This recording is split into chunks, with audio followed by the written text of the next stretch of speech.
As professors are consistently reminded, in a student's world of class rank, graduate school admissions and a highly competitive job market, grades rule. Given that, fairness and accuracy in the testing by which we measure student performance and assign grades is one of the foremost commandments of the professoriate. Yet, despite the best of intentions, faculty members often violate the commandment. Turning a blind eye to the methodological rigor by which we'd conduct an experiment or a survey, we often give our students quizzes and tests that include a hodgepodge of non-performance-related variables that, although they may enhance the classroom experience, taint the validity of our tests as comparative measurements of performance. At least 3 such variables are: extra credit for attendance at or participation in outside events, upgrades for class attendance, and downgrades for poor preparation or disruptive behavior. Upgrades for class participation present a fuzzier case. In the era of outcomes assessment, testing serves to measure, more than ever, whether students have assimilated particular knowledge and developed certain skills. Students' mere exposure to information and instruction in skills does not, in today's assessment regime, reflect a successful outcome. The assessments crowd wants proof that it's sank in, and grades are the unit of measurement. Accordingly, extra credit for attendance at, say, even the most erudite and inspiring guest lecture outside class corrupts grades as a pure measurement of performance. Sure, the lecture can be of value, whether demonstrable or not, in the intellectual development of the student, and giving credit for going to it is an effective incentive to attend. Nonetheless, that type of extra credit contaminates grades as a measure of performance, as it can allow the grades of students who attend extra credit events to leapfrog over the grades of those who outperformed them on the exam but did not attend. It's easy to dismiss this concern as mathematically improbable. That's bad math, though. The small likelihood of the event multiplied by the number of courses taught at one's college becomes, over time, a virtual certainty to affect a sizable number of students. And, of course, there's always the chance that the student who attended the inspiring lecture for extra credit sat, eyes glued on the electronic device in their lap, lost in cyberspace the whole time. In addition, many students may have pre-existing commitments that preclude their attendance at one of the wide variety of events for which professors hand out extra credit as a door prize. The next contaminant of grades as measurements of performance is the upgrade for stellar attendance. There is, of course, no guarantee that the ubiquitous attendee wasn't an accomplished daydreamer or a back-row socialite.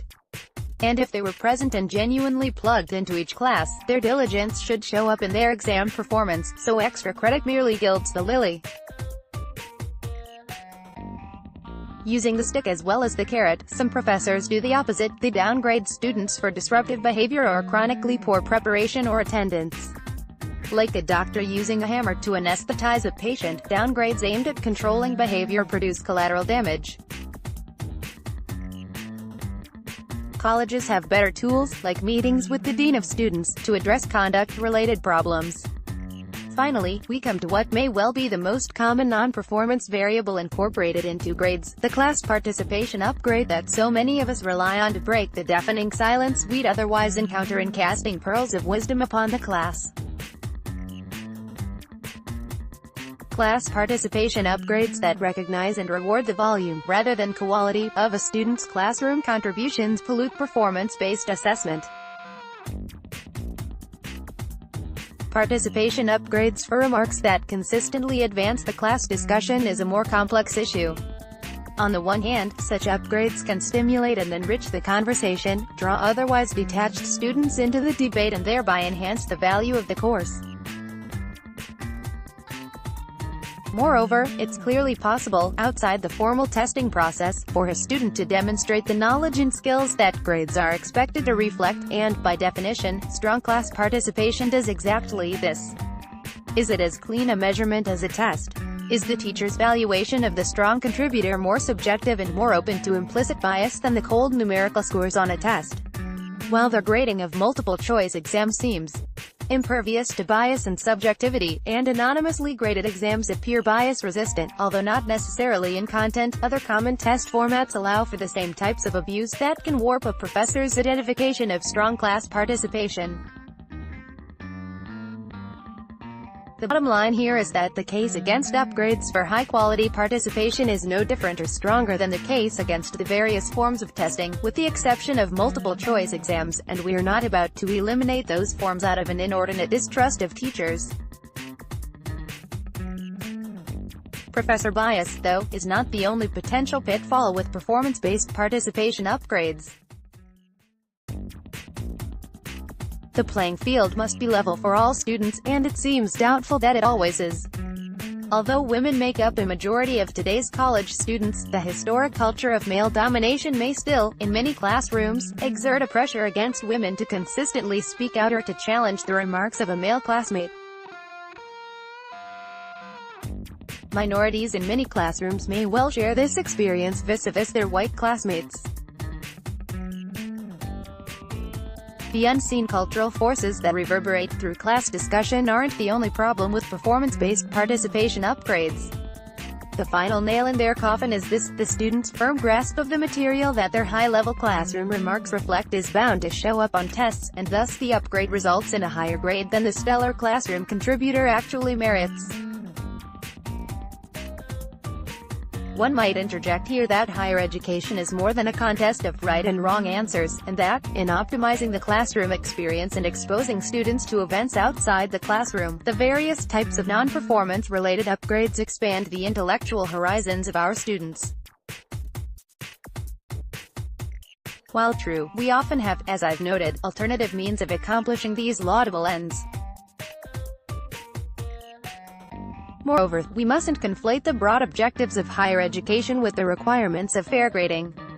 Accordingly, for grades to represent the unadulterated measurements of knowledge and skills that we represent them to be, and that employers and graduate admissions committees rely on them to be, we should dispense with the various upgrades we award. Which raises the question of whether a faculty or administration-imposed ban on upgrades is a violation of academic freedom. Academic freedom, as we know, must be vigilantly guarded in a pluralistic society, and never more so than in times when rights in general are threatened. Academic freedom, however, is not licensed to compromise fairness in grading, and merely because faculty members have been free to hand out upgrades in the past does not grandfather in the contamination of the grading process.